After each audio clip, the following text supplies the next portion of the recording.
right, guys. Week 14, last week of the season. Again, nobody moved in the standings.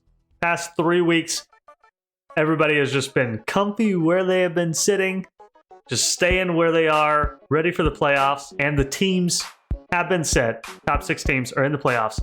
Those 6 teams can move around a little bit. I could fall out of the bye. Aaron could get the bye. Jacob, Kevin, and even Chris could move around in the standings at the bottom of the playoffs. Only person pretty much safe is Chase. Chase has locked in his bye week. Talking about Chase though, very important thing of playoffs and fantasy is choosing the right bracket. So, if he drops a second, he's on a completely different side of the playoffs. Mm-hmm. That could be just as important as getting the bye. But you don't know which one's the better bracket. It's fantasy football. We don't know how it's gonna work. But there's always seems to be one side that's just a lot stronger than the other side. Looking back at it, the 1 seeds only won one time. It was the year that you had that crazy year, and Chase is right there.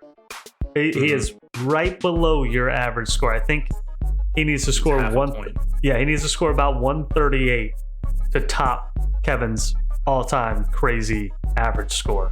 You know what else playoff position also won the championship? 6th place. So our battle for 6th this week it's a pivotal matchup.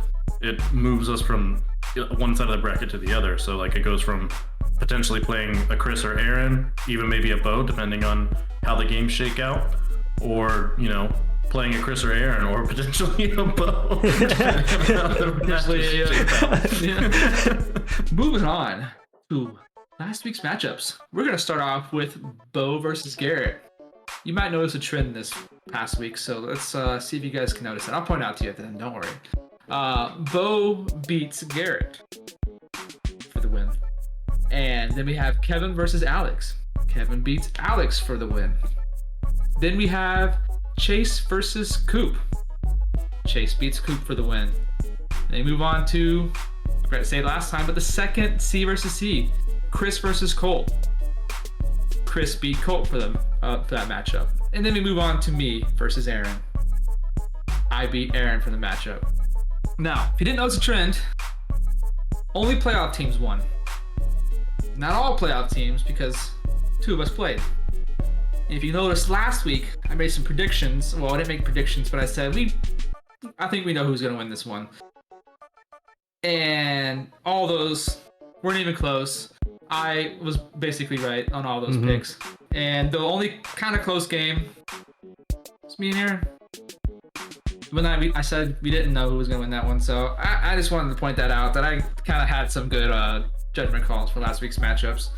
Yeah. But yeah, so that's last week's matchups. Going into this week's matchups, the playoff teams are locked, but there's a lot of movement that could happen, and there's a lot of matchups between playoff teams this week. So we got Chase and Aaron starting off. That's 1 and 3. Chase has already got the bye week locked up. Aaron could sneak into that other bye week slot, depending on how Bo does. Bo and Colt play. Colt's out of the playoffs, but Bo may or may not have the bye week, depending on how his game goes. And you got me and Jake playing number 5 and 6.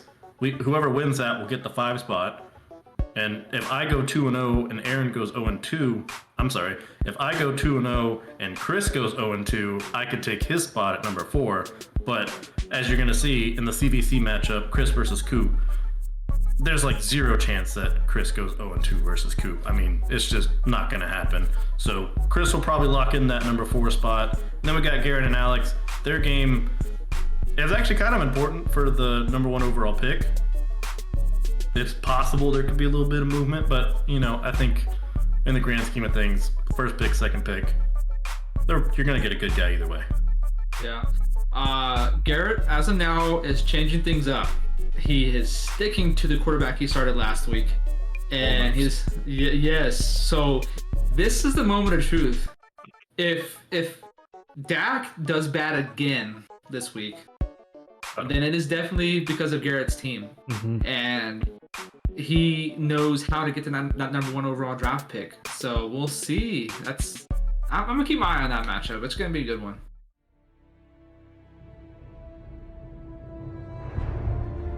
Well, sitting here on the couch this evening, I got the terrible news that 4 of you poor souls apparently didn't make it to the playoffs this year. Can you shut up? Okay, I'm trying to do something here. So I heard it was Cooper, Colton, no surprise, Alex, and sadly, I hate to hear it, Garrett. So if you guys do not already know, I have been in your shoes a time or two, and Garrett, especially your shoes, as you have taken over my team. And I just want to let you guys know that there's no shame. There's no shame in not making it to the playoffs. You know, don't blame yourselves. Although you guys were directly attributed to the fact that you guys are not in the playoffs. So, oh shit, I guess it is maybe your fault. But don't. Just keep grinding. You know, there's always next year. You know, I'll be there rooting for everybody except for Colton.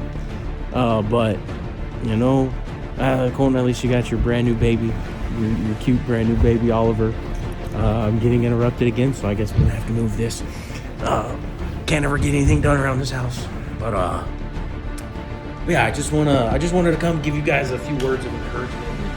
Just know that no matter what you do in life,